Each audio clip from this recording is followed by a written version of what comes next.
Everyone, কি খবৰ? আজি মাৰ লগত একেলগে আহিছোঁ। আজি আমাক বেছি ধুনীয়া লাগিছে নি অকণমান দেখিবলৈ? মই দেখাই দিওঁ ন অকণমান। মাৰ স্কিনখন বেছি ধুনীয়া লাগিছে নেকি? এয়া দীপা আন্টি। অ' বাপৰে, আমি ব্লগটো ষ্টাৰ্ট কৰিছোঁ। এইফালে দীপা আন্টি, এইফালে অৰ্চনা। আমাৰ মানুহ দেই, হা? আমাৰ একদম বেষ্ট ফ্ৰেণ্ড। বেষ্ট ফ্ৰেণ্ড এয়া বেষ্ট ফ্ৰেণ্ড। ছায়া হেৰি ফেচিয়েল কৰি আহিছে। মই ব্লগটো ষ্টাৰ্ট কৰিছোঁ। বাপৰে, তোমাৰটো ক'ৰ পৰা? আমি হয় নে? আমি বাই বাই বাই দাদা।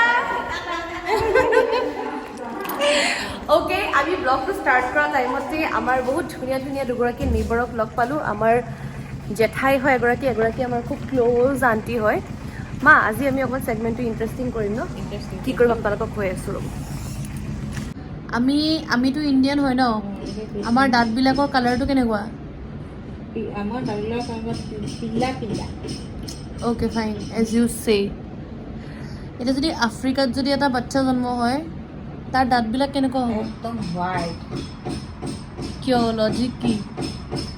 লজিকটো মই নাজানো, কিন্তু সিহঁতৰ আমাৰ ভাৰতীয়সকলৰ দাঁতবিলাক অলপমান মানে ক্ৰীম কালাৰ হয়। কিয় নাজানো। কিয় হাঁহি আছে কেলে?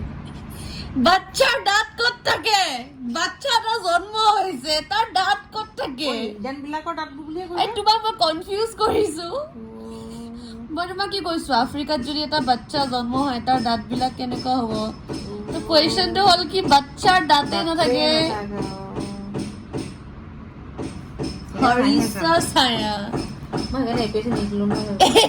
এইটো কি লজিক হ'ল? আমাৰ